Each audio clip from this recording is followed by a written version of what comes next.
Welcome to Moon Harbor Heroes. Today's issue is Face's issue 7, With Great Power. On the cover, Fae and Carl both float over a power plant. Fae is flinging huge shards of stained glass at the buildings below. Carl is a ball of insects and fire, bellowing big gusts of flame. We turn the page and our story begins.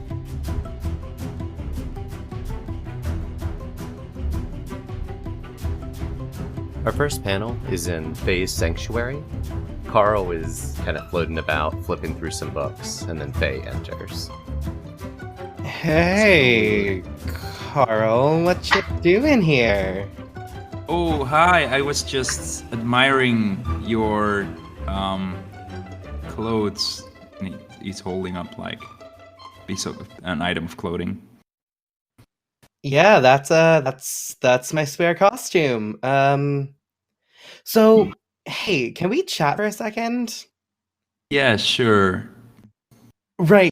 So I don't know what's happened today. I haven't gotten a text from anyone in like a couple hours, but Violet called and said that you were mad with power or something. What's going on? Okay, so that's a little bit.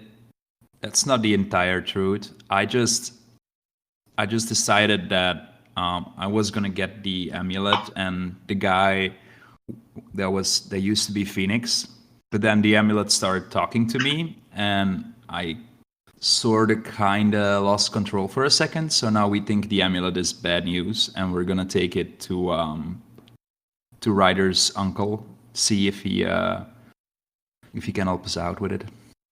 Yeah, I hear that. Hey, I get the whole thing in your head talking to you and telling you weird things. Kinda sounds like you're, Yeah, I am. Yeah, okay. Sharing Let, a vulnerability or weakness? let me get through it because I haven't actually told him Go ahead.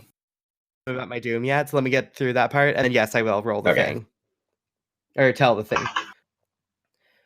I don't know how much you know about my powers. I don't know how much you know about where it comes from, but I was a kid and I was born. They put a curse on me. The cult of the White Death put a curse on me. My powers, as far as I know, come from this demon that is inside. This demon is this demon is going to come out of me when I am corrupt enough. And Okay, so I just get the scary and the loss of control. So if you ever want to talk about that, I'm here, okay? oh man, I didn't know. I just thought your powers came from like awesome and stuff. But I really appreciate that you share that with me. A couple things happen here. So, you definitely shared a vulnerability or weakness. Let's start there. Yeah, I did. So, when you share a vulnerability or weakness with someone, Give them influence over me and ask if they honestly think there's hope for me. and you can ask that in character, or you can ask that out of character, and like that's the impression you get. However, you want to do that. I think I'm gonna do that out of character. I think that the implication is already there. Alright, so does Carl think that there's hope for Faye? Yeah, of course, because he thinks there's hope for him, so there has to be hope for Faye, right? Okay, so you take influence over Faye, and Faye can either mark potential or clear a box off the Doom track. I am clearing a box on that doom track. And that also sounds like you are comforting or supporting Carl. I bet that's probably true. That's a 5. Okay, your words fall completely on dead ears. Carl, the if you need someone to talk to, I'm here sounds hollow. Like it, you don't get the feeling that someone is there for you at all. And Faye, you clearly see that in Carl's eyes. Go ahead and mark a condition. Great. I'm gonna go ahead and mark guilty. I didn't mean for that to come across as hollow, and I feel bad. Okay, so at this point, Carl stares intently at Faye because he's curious. Because one of my, we haven't gotten to it in a while, but Faye is the person to Carl that he's most interested in to study on how to become human. Mm-hmm. So this is really interesting stuff to him. So he stares at Faye for a while, until it gets awkward again, and then he goes. Why don't you go and roll a Pierce the Mask while you're doing that? I think that's our first 0. At least it wasn't a negative, huh? Okay, Faye, while Carl is just intently staring at you, you're doing the same back. You can go ahead and pierce Carl's masks as if you rolled a 10 plus. I'm going to ask, what do you want me to do? How could I get your character to trust that I have good intentions? I guess you'd have to ask how I felt about the day. The way the last session went, Carl was actually quite effective. He took the amulet. He managed to track down the other guy. He eventually managed to get rid of Maestro. So in Carl's mind, he did nothing wrong, and everybody's been giving him grief the whole time. So if you ask him, how did your day go, and show interest in so Faye is also noticing this like faint glow of energy from within Carl. But you have 2 more questions if you want to use them. Cool. Can I hold on to these next 2 questions for a little bit? For a little bit. Cool. Within this scene. Great. I'm going to look at Carl and I'm going to be like, I'm going to make some tea. Do you want some tea? I love tea. Yeah, hold on. So I Birds? make a pot of tea and I'm going to like bring the 2 cups of tea over and then sit down and like just for Carl to join me. Okay, and we're going to cut on the panel where Carl sits. I assume Carl's sitting, swarming, whatever Carl does. I think the current way is that he like drops into a pile of ants and then reforms. Oh, I like that. Cool. So we're gonna get a scene of or a panel of Violet landing outside the ruined movie theater, kind of looking at the wreckage of it, and in the background is a window to a gym, and we can see Felix in there just beating the hell out of a bag. He's taking his anger out on the bag, but I also want to be, I want it to be like, as he punches, you see a panel of him hitting the bag, but as his fist hasn't hit the bag, and you see his gauntlet appearing over his hand right before he hits the bag. And then the next panel is that bag sitting on the other side of like being knocked off the chains. Oh, okay, I like it. So, okay, the what's that worded? Your beauty power. Godlike beauty. Okay. Yeah, straight up. Has that changed your appearance when you're not? It has. It seems to have altered, like, the more I use the power. I'm saying it that the more I use the power, the more it seems to be becoming part of me, if that makes sense. But it's also... Okay, yeah, so let's get this panel where you're like, there's a panel where you're just punching a bag and it just goes, the gauntlet appears, it goes flying, and then like in the next panel, your like jaws more defined, and like you're getting like visual upgrades with each like bag you're knocking across the room. I dig it. He's slowly turning into Brad Pitt. And like maybe in like the last panel of that, we like get a couple people like taking pictures. I like it. I dig it. Cool. Is there anything else you want in that scene before we jump back over to Faye and Carl? No, that's it for now. We cut back to the tea party. I have to ask, did it feel kind of great to use your powers? Like the amulet powers? Can I show you something? Yeah, of course. Okay, so the glow that's faintly coming out of Carl intensifies, and suddenly he lights a flame. And Wicked. he's been in a ball most of the time since he was there, and suddenly the amulet comes out, and you see so there's a big ball of flame, and in the middle is an amulet that slowly rises out, and the flames intensify. And Carl goes, "Do I scare you?" No, not at all. I want to be cool. I want to be cool like Ryder. I don't want to be scary. I feel like I scared people today. It sounds like you're sharing a vulnerability or weakness with someone. Yeah, I think I am. I scare people all the time, but that doesn't make you any less cool. It doesn't make you any less human. Not that you're human. I mean, like, being like a human. We are all super flawed, and I think what makes us scary is what makes us powerful. So, hey, do you want to go, like, use these powers somewhere? Just, like, abandoned park somewhere or something? Just, like, have some fun with it? Wouldn't that be a bad idea? I mean, I kind of promised Ryder and Estelle that we would go to Bert's place, and I was supposed to come get you and go to Bert's place, and I'm not sure if that's a good idea, and I kind of want to. Jumping back to the vulnerability or weakness, did their response help you understand human feelings and problems, or did it confuse or offend you? I think it confused me. Okay. Because it's a lot different from what Bert tells me I should be. Cool. So shift your freak up and your mundane down.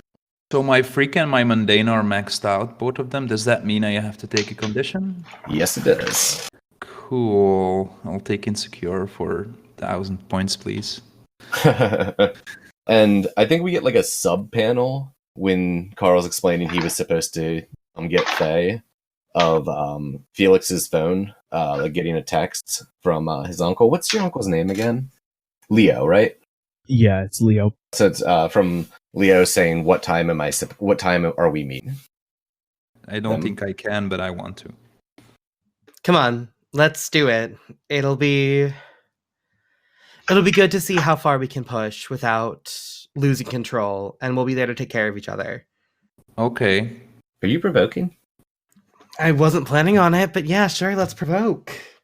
That's a 6. So, Carl, you just rolled a 10 plus provoke against Faye.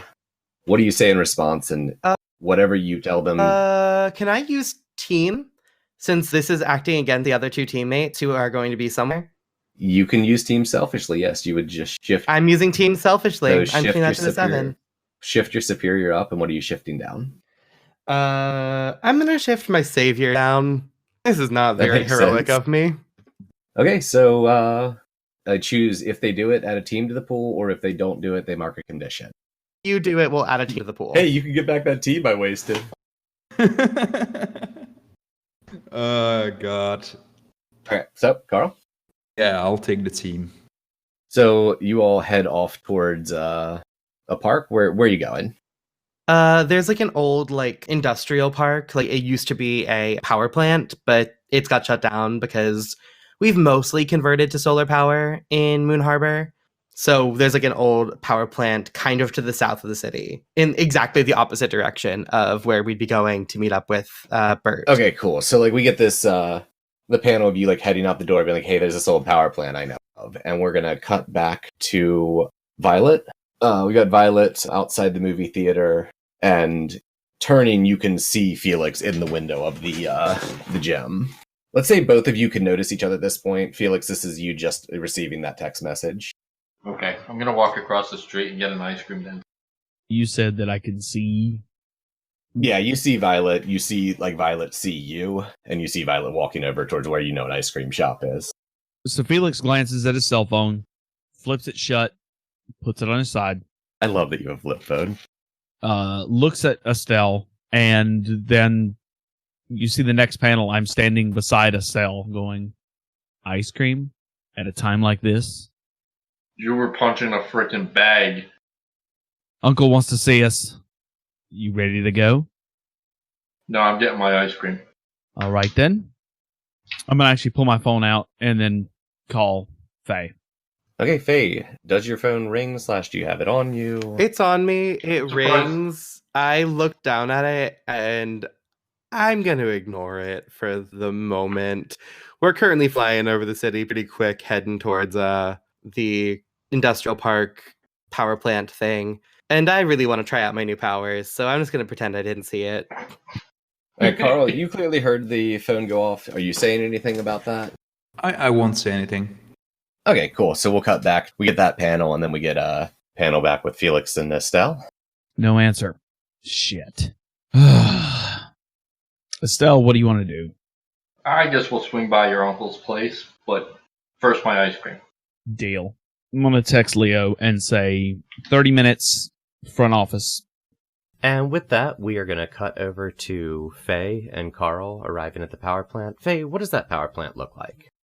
It's pretty old-fashioned looking. It's almost steampunky, like gears and huge metal pipes. It's just dusty, and there's a big like "Do not enter, no trespassing" signs up across a really thin metal fence.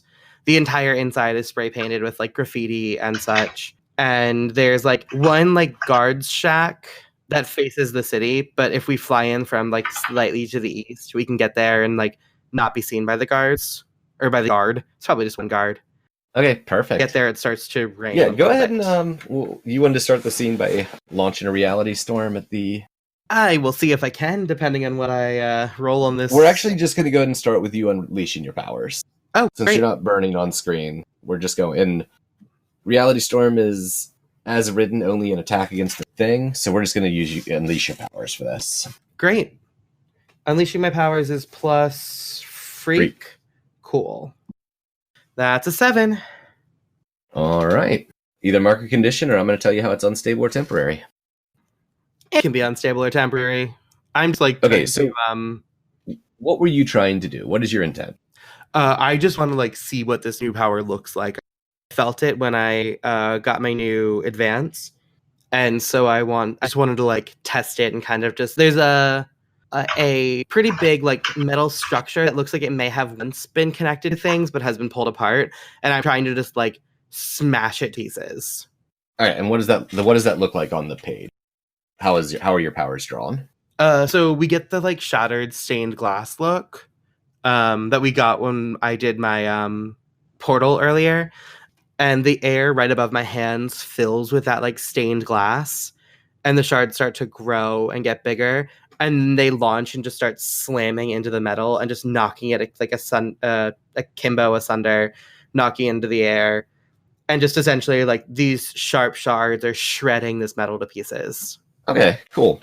So we get this like couple panels of this all being shredded, and then one particularly large like piece of like sharded glass stabs into like a cylindrical object, and there's a like written on it. There's a hum that starts at that moment, and we're seeing like the other shards of glass like fading away. Or how do you envision them leaving? Do they just cease to be? Do they fade away?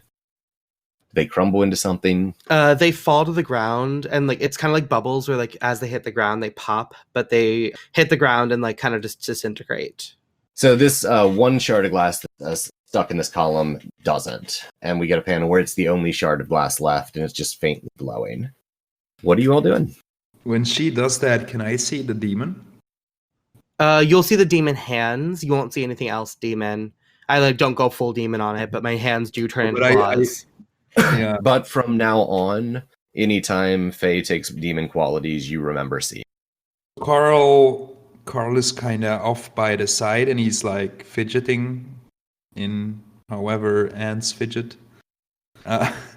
He seems really unsure about this whole thing. So let's leave that like shard of glass as kind of a thing the reader sees, but you all don't at this point. That you've kind of drained yourself on this destructive force. You see Carl standing off to the side, just watching this scene. What are you doing? I'm gonna go over and like take his hand. Are you like solid enough that if I grabbed your hand, I could like pull you along, or would you like disintegrate? Sure. Okay, cool. I would go along if I choose to, but usually I choose to. I'm gonna like pull you over to like a little platform area and kind of point at the metal structure. And I was like, I've never done that before.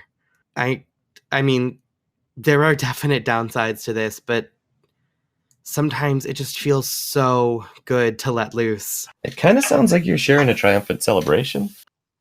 Yeah, it does. When I share a triumphant celebration with someone, give them influence over me, and spend one team to clear from the pool to clear one box on my Doom track. Hey, Carl gave you back one team by showing up here. I don't have any boxes marked on my Doom track right now. Oh, okay. But Carl, I already had influence. I think it's a one-time thing, right? You get to immediately shift phase labels.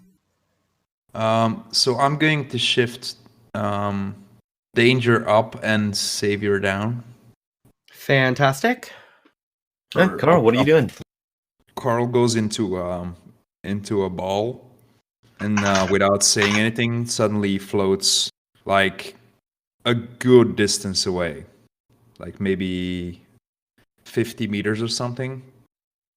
And I'm going to point out that, like, at a certain point, that guard tower, we got a panel of the guard leaving to go get lunch and just leaving the post empty. I just think it's more interesting if you guys get to unleash here. Carl starts glowing and shaking. The ball starts shaking, and there's a lot of light leaking out. And then suddenly fire shoots out like he's some sort of disco ball. You charging your burn? Roll plus conditions, right? Yep. A 9. 9, that's not bad. On a 7 to 9, mark 2 conditions or advance the amulet countdown. That's not too bad. Sure, I'll advance the amulet countdown. Okay, so the amulet takes influence on you, and you immediately take a new flare. What are you taking? I'm gonna take elemental awareness, which is spend 1 burn and mark a condition to open up your mind to the world around you with your powers. You can ask 1 question about the world around you, and the GM will answer you honestly.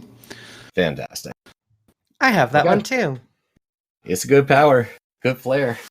While you're drawing in this power, you can hear the amulet just whispering to you. Like, we as the readers can't make out the words, but Carl is just filled with Carl's minds are just filled with this voice, just speaking low and quickly. So there's a voice talking really quickly. Carl is not left remembering what any of the words were, but left feeling very comforted. Okay. So I'm gonna spend 1 burn on the disco ball. Okay. So Carl goes into a ball and starts shaking, starts glowing a more and more intense light, and then suddenly there's a moment of quiet as he hears the voices. And then as the voices fade, suddenly like small thin beams of light shoot out of the ball like he's a flaming disco ball, and it looks very epic. Excellent. And are you spending the extra burn to not cause collateral damage? I'm not. So these beams just pierce through the sky. And we're going to get a panel of how are you all getting... Felix and Estelle, how are you all getting back to the Ryder estate? I'm going to be on his motorcycle behind him, holding my mint chocolate chip ice cream, zipping along around the road, because I can't be trusted to not wander off. Felix, is that how it's going down? I am 100% okay with that. Okay. And we get a panel with the two of them in the street down below. I love the amount of like overhead panels we get with Felix and someone else on that bike. And we get the drone from the recap panel following along, and like on the little display in the back it says tracking. Bastards after my ice cream. And then we get another panel where the drones stop and the bike has gotten a bit more distant. And the panel reads anomalous energy detected, and it turns and starts flying towards this blast of energy we can see way off in the distance. We're going to open the next scene with Felix and Estelle. Where are you within the estate? Like, where do you want to start this? I think we're going to be walking into his house, and I'm going to have ice cream smeared on my face because I was eating it while he was riding. Felix, Yeah. give us the overview of your house since the first time we've been here. It's not necessarily a house. Okay. It's like a skyscraper type deal. Okay, cool. Actually, the first thing you notice, instead of us walking in through the door, you actually notice us getting off the elevator. Okay. Into the front lobby of the suite, the penthouse. We step off the elevator, and Leo is standing there waiting for us. You see an overhead shot. You see his name is Leo Kiba, and you see his initials in the floor emblazoned in a crest, like in the center of the lobby. And you got looks like a receptionist tile desk, because he's got his offices here as well, and a couch on the other side, maybe a TV sitting nearby, potted plants. The floor is almost like a marble desk. Really nice, really pretty. You see windows on the sides and stuff like that. Okay, cool. Leo looks as the two of you enter and goes, weren't all of your team supposed to be here? You wanted to talk to me about some amulet? Yes, we've lost them. Wanted to see if you could help us actually find them. One of them's carrying around an amulet that is releasing some anomalous energy, and the other one is Fae. How much have you told Leo about your teammate? Enough to know, he doesn't know that she's basically an experiment. All he knows is she's another hero that uses dark magic. Okay. He kind of sighs and goes, do you think they're in trouble? I mean, I could pull some strings with contacts at Saber and maybe get access to the satellite tracking systems. Can we get access to that information without informing them we're looking for them? I'm going to actually kind of walk past him towards like the receptionist desk, basically trying to access the computer. As you're walking towards it, he kind of is standing in your way. Are you going to push past him, or? I'm going to stop in front of him and say, Uncle, they may be in trouble. This amulet is what blew up the Saber building. Are you going to help us or not? He sighs and he goes, illegally accessing Saber's systems, that doesn't look good for the rider. Go ahead and provoke him, because you're definitely trying to get him to do something he does not want to do. 10. Okay. He looks at you and just goes, okay, I think I can get us in, but you need to be quick and you need to be careful. We can't leave a trace. He steps out of the room to make a call and comes back fairly quickly. He's like, here's access codes that can get us in for now. Thank you, Uncle. You're decent with computers, right? Yeah, fairly. Okay. But I'm going to look at Estelle and go, you're better with computers than I am. You know your way around tech. Can you get in using these codes? I know my way around Draken tech. Earth tech is a little bit different. We should go over to Bert's place. Bert is a scientist, so he would probably have more knowledge about computers. So as you say that, I under my breath say, Amber could have done this. All right, go to Bert. Bert will also know maybe where to find Carl. Maybe that'll put us on a... So what do you say to your uncle as you're leaving? You filling him in? Yeah, I'm going to fill him in, but I'm going to ask him to stick around here and keep an eye on anything funny on the scanners and call me if anything weird pops up. He gets actually kind of serious as you're heading out, and he says, I'm sure they're okay. Like you all make some mistakes, but you have the makings of a really great team. And he is trying to comfort or support you. So we're going to act as if he rolled a 10 plus on a comforter support. If you open up to him, you can do the things you can normally do on when you're comforter supported. Uncle, I know they'll be safe, but I'm worried about what'll happen to the city if we don't get to them before something happens with that amulet. He kind of nods, puts his hand on your shoulder, and says, you're doing a good job. Go get them. And we're going to end that scene there. We're going to cut back to Carl still in the sky disco balling. We see that establishing shot, and then we get a close-up panel of Faye's face watching this. What does that look like? I am grinning.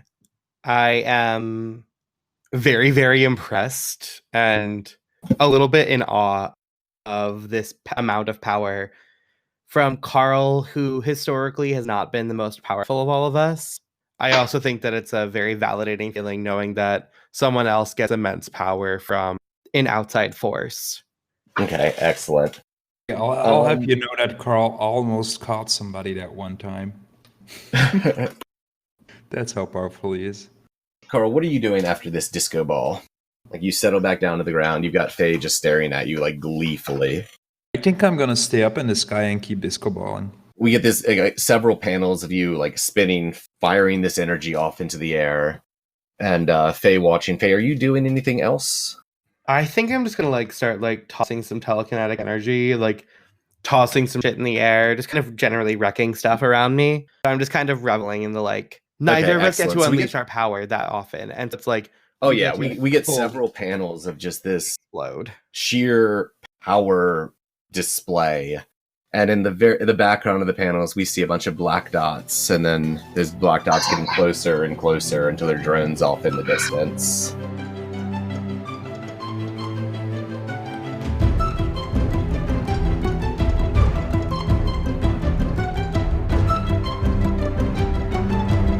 Moon Harbor Heroes is produced by Anthony Sheets and TP Huth, and edited by Anthony Sheets. Anthony can be found on Twitter at Icy New Year, or at icingnewyear.com. T is the host of Incubator on Air, a new play podcast available on iTunes, Stitcher, Spotify, and Google Play. They can be found at T Huth Playwright on Twitter, or at TPHuth94 on Instagram. Faces is GM by me, Anthony Sheets. Carl is played by Simon Meskins. You can find him on Twitter as Jill Bareka. Fae is played by TP Huth. Ryder Typhon is played by Kaido Kane. Kaido is a Twitch personality and loves their 3 mischievous cats. You can find them at the Versian on Twitter, and as Kaido Kane on twitch.tv. Violet Starling is played by Zweifang. Our logo was designed by Beautiful Beasties. She can be found on Instagram at beastly.doodles or at patreon.com/beautifulbeasties. The music in this issue is Black Vortex by Kevin MacLeod. A link to his website and the license will be in the show notes. If you want to get a hold of us, email us at moonharborheroes@gmail.com or find us on Twitter at moonharborcast. If you enjoyed this issue, please leave us a review on iTunes and tell a friend. Word of mouth and 5-star reviews are really the best way for us to keep bringing these stories to more people. And thanks for helping us save the world. We'll see you next issue.